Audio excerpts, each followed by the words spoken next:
Provérbios, capítulo 30, verso 1. Palavras de Agur, filho de Jaque, de Massá. O homem disse: Estou cansado, ó Deus, estou cansado, ó Deus, e exausto. Nesse primeiro versículo, nós temos 3 nomes próprios: Agur, Jaque e Massá. Agur significa assalariado ou mercenário. Jaque, piedoso, reverente. Massá, provação, acusação, tentação. Não sabemos se Agur realmente existiu. Acredita-se que ele fosse um funcionário, um conselheiro, um empregado de Salomão ou um pseudônimo de Salomão, para que ele pudesse escrever de uma forma mais livre sobre esse determinado tema. Então, explicado o significado desses nomes, eu vou ler o 2 e o 3 para vocês entenderem o contexto. Estou cansado, ó Deus, estou cansado, ó Deus, e exausto, porque sou demasiadamente estúpido para ser homem. Não tenho a inteligência de um ser humano. Não aprendi a sabedoria, nem tenho o conhecimento do santo.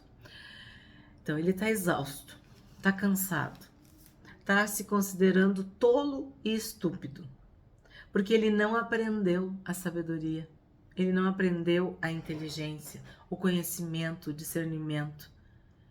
Ele não experimentou o que nós estamos experimentando aqui desde o início do mês.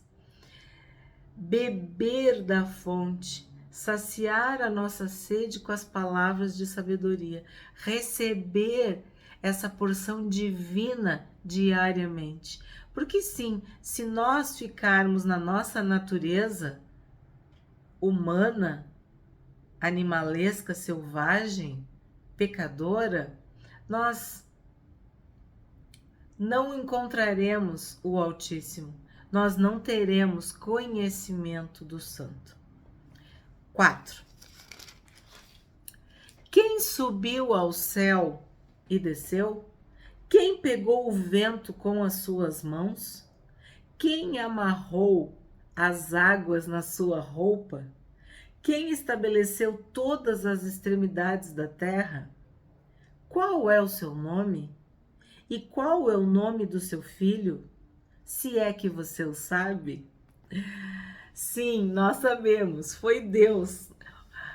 Quem é Deus? É a pergunta que todos fazem, né? Quem é Deus? Quem criou Deus? Quem criou o mundo? Quem criou o universo? Desde que o mundo é mundo, os seres humanos se maravilham, se encantam com a criação e querem conhecer o Criador, porque dentro de nós há esse vazio que só vai ser preenchido com Deus. Então, quem faz todas as coisas, quem dá vida para todas as coisas, quem sustenta todas as coisas, quem criou todas as coisas, é o nosso Deus, o Deus Altíssimo, Soberano, o Criador, que nós conhecemos, que nos criou, que nos ama, que nos sustenta. 10. Por que eu pulei do 4 para o 10? Porque eu já trabalhei no propósito de Provérbios do primeiro semestre, os versículos 5, 6, 7, 8 e 9.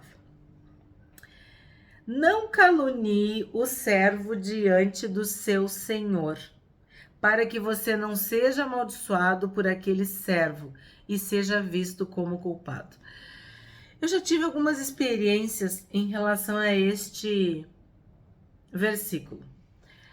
Que a gente não deve fazer queixa, caluniar, difamar, falar mal, reclamar de um empregado para o seu patrão. Porque o empregado vai ficar com ódio, vai nos amaldiçoar, vai querer se vingar. Ó, não calunie o servo diante do seu senhor, para que você não seja amaldiçoado por aquele servo e seja visto como culpado. O que que quer dizer? O que as palavras de sabedoria estão nos dizendo aqui? Tu tem uma demanda, tu tem uma reclamação, faça diretamente para quem pode resolver o teu problema. Não humilha, não distrata, não repreende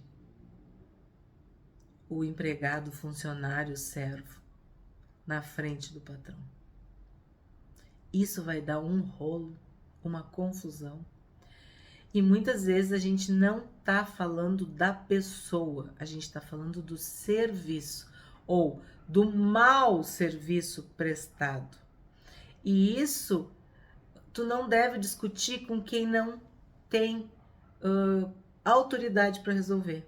Não é sábio tu ficar brigando. Como é que eu posso falar? Eu vou dar um exemplo de um garçom, por exemplo. Vamos dar um exemplo de um garçom. Tu tá num restaurante e tu foi mal atendido pelo garçom. Tu vai discutir com o garçom? Tu vai repreender o garçom? Tu vai chamar o gerente e falar mal do garçom? Não. O que tu faz? Tu, se puder deixar por escrito, ou fala em particular com o gerente, ou fala da situação sem citar o garçom X, o garçom Y. Por quê? Porque tu pode estar prejudicando uma pessoa, o seu trabalho. Às vezes as pessoas são demitidas. Aí tu vai dizer, ah, mas é que a pessoa errou. Não, tem erros e erros. Depende de como que tu vai abordar. E por que a palavra está dizendo não calunie? Porque tu pode estar falando uma coisa que não é real. Tu pode estar tendo uma impressão de um recorte. Aquele garçom não foi bom hoje, mas ele é um dos melhores. Então, dependendo do jeito que tu falar, tu vai caluniar, tu vai difamar, tu vai falar mal. Então, a gente precisa, como luz do mundo e sal da terra, ter esse discernimento. O serviço foi prestado de forma incompetente, não foi um bom serviço, fala de uma forma genérica sem causar mal para aquela pessoa. Pinça, sabe? Tira aquela pessoa da história e fala do problema, buscando uma solução. Eu acho que agora ficou mais claro, né? Sem caluniar especificamente o ser humano, o garçom, no exemplo que eu dei. Mas pode ser qualquer situação. Uma vez aconteceu uma coisa que meu pai me repreendeu muito. E eu não conhecia esse versículo. E meu pai falou. Eu não sei que idade eu tinha, mas eu acho que até já era casada. Mas devia ter uns 20 e poucos. Eu vou contar porque pode ser que ajude alguém aí, tá? Eu estava num shopping e fui ao banheiro. Quando eu cheguei no banheiro, eu vi que não tinha papel higiênico. Aí, graças a Deus que eu vi, né? Aí, que isso também eu aprendi. A gente sempre confere antes. E aí eu não tinha. E não era papel assim. Eu até poderia pegar aqueles de secar, mas não era aqueles de tu liga a luz, sabe? O vapor, assim. Aí eu fui procurar a funcionária. A funcionária tava num canto, meio que deitada, meio que sentada com os pés assim, com o celular, eu acho. Ou lendo, não lembro. E aí eu falei pra ela, ah, não tem papel no banheiro. Sabe o que ela fez? Ela pegou um rolo daqueles gigantes que tem de papel, não um rolo de papel, um rolo grandão assim, e me deu assim. Mas me deu tipo, jogou no meu peito assim, sabe? Eu fiquei chocada com aquilo e fui pro banheiro. E aí eu fiquei pensando, como é que eu faço agora? O que eu faço com isso? Eu pensava assim, se eu jogar no chão, eu não tô sendo correta, porque não tem como tu colocar. Aquilo tem uma chavezinha, né? Um cadeado, não sei, que é elas que abrem, que colocam e tal. E eu não sei. Aí eu fiz um malabarismo para não colocar o papel no chão, nem em nenhum lugar que pudesse contaminar o papel, porque eu pensei, as outras pessoas não têm culpa dessa situação, né? E eu, claro, eu queria usar o banheiro. Tá, dei meu jeito lá, saí com o rolo. E aí eu lembro que eu ainda falei, tu vai colocar, tu vai não sei o quê? Sei lá o que ela me disse, mas foi assim de uma grosseria, né? Eu saí de lá, sabe o que eu fiz? Eu fui falar com o gerente, supervisor, eu dei um jeito. Eu dei um jeito para saber quem é que respondia pelos banheiros daquele shopping. E aí eu contei a história. Aí ele pegou meu nome e meu número. Eu cheguei em casa, ou antes de eu chegar em casa, já me ligaram. E queriam saber. Aí eu contei tudo. Aí eu fiquei bem revoltada, bem chateada com a situação. Contei pro meu pai. Aí o meu pai falou isso aí pra mim. Que eu não deveria ter feito isso. Que eu deveria ter falado de um jeito sem falar da funcionária. E eu não conseguia entender como que eu ia fazer isso naquela época, né? Agora eu tô aqui me esforçando para dizer para vocês. No dia seguinte, ligou um bambambam lá do shopping para dizer que a funcionária tinha sido demitida e que isso jamais iria acontecer. Eu quase morri chorando, porque eu disse, eu não queria que ninguém fosse demitido, porque não sei o quê. Não, a senhora não se preocupe, ele dizia para mim, e eu soluçando. Eu disse, não, pelo amor de Deus, não faz isso, não sei o quê. Meu pai já tinha me puxado das minhas orelhas. Aí, ele falou assim, a senhora não é a primeira. Nós já estávamos pela tampa com essa funcionária. Ela não estava satisfeita com esse trabalho, ela não queria estar nos banheiros, ela queria... Aí o cara já me contou toda a história. Eu aprendi essa lição. Eu fiquei bem triste. Aí, depois eu voltei e contei pro pai. Foi terrível. Por quê? Porque aí ele tinha mais razão para me repreender, né? Porque o que acontece? Eu pensava assim, eu não queria nada contra aquela pessoa, eu só achava assim que era um absurdo o que ela tinha feito. Depois eu contava para as pessoas, todo mundo concordava, dizendo, não, mas é um absurdo, não se pode fazer isso. O que ela tinha que fazer? Ela tinha que ter entrado e colocado o papel. E era um horário que eu não podia ir em outro, entendeu? Tipo assim, tava lotado, eu podia ter ficado esperando, né? Mas eu achei por bem de pedir para ela. Então, eu tô contando uma história muito antiga, mas eu espero que ajude. Que a gente, às vezes, só vê a nossa situação e não vê o que aquilo pode repercutir na vida do outro. Não sei se te ajudou, mas é isso que esse versículo está dizendo. Não calunie o servo diante do seu senhor, para que você não seja amaldiçoado por aquele servo e seja visto como culpado. Eu passei por essa situação e não tive sabedoria para resolver. E hoje, com a idade que eu tenho, e muitas outras vezes coisas acontecem, né, no dia a dia da gente, porque existem funcionários muito incompetentes, existem serviços péssimos, existem direitos, né, do consumidor, do cliente, tal, que muitas vezes não são respeitados.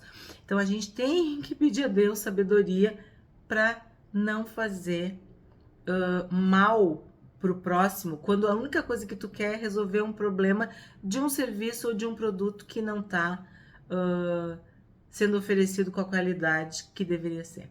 Será que eu expliquei? 11, 12, 13, 14, eu vou ler tudo junto, tá? Porque é um contexto só. Há pessoas que amaldiçoam o próprio pai e que não bendizem a própria mãe. Há pessoas que são puras aos próprios olhos e que jamais foram lavadas da sua sujeira. Há pessoas cujos olhos são arrogantes e que olham para os outros com desdém. Há pessoas cujos dentes são espadas e cujas mandíbulas são facas, para consumirem os aflitos da terra e os necessitados deste mundo. Meu Deus. Eu quis destacar esses 4 versículos porque eles falam do quê? De que se uma pessoa não respeita o seu pai e a sua mãe, quem que ela vai respeitar nesta vida? Então, algumas pessoas amaldiçoam o pai, o próprio pai, não bendizem, são ingratos, desaforados, desrespeitosos com a própria mãe. E ainda são puros aos seus próprios olhos, consideram que eles é que estão certos, que os pais é que estão errados. Então, são orgulhosos, são altivos, eles olham para as pessoas com olhares de desprezo, seja pela condição social, seja pela cultura, seja pela aparência física.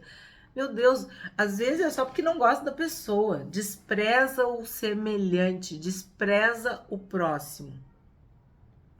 E aqui diz que os dentes dessas pessoas são espadas, que suas presas, né, são como facas, devoram, consomem os pobres. Então a gente vê que é sempre explorando, se aproveitando da fraqueza alheia. Então, eles consomem os pobres, os aflitos e os necessitados. Isso me lembra o alerta de Paulo. Paulo disse que nos últimos dias os homens iam ser desrespeitosos, desobedientes, afrontosos contra os pais. O que nós temos visto, o que nós estamos vendo é isso. Crianças, adolescentes, jovens, adultos que não respeitam seus pais, que fazem o mal contra seus pais. Então, se esse é o parâmetro dessa pessoa, se ela faz isso com seu pai, com a sua mãe, imagina o que ela fará com outros seres humanos que estiverem em condições inferiores à dela. Então é verdade, nós temos que estar preparados para nos livrarmos, nos afastarmos, fugirmos desse tipo de pessoa, porque isso é uma erva daninha, isso nos prejudica, isso faz mal. 17. Os olhos de quem zomba do pai ou de quem nega obediência à sua mãe, corvos do vale os arrancarão e pelos filhotes da águia serão comidos. Aqui a gente pode interpretar de uma forma literal ou de uma forma figurada. Então, os olhos de quem zomba do pai, desobedece e despreza as instruções da mãe, serão arrancados e devorados por abutres, corvos e águias. Isso seria literal. Uma forma figurada é o quê? Esses animais, eles são predadores.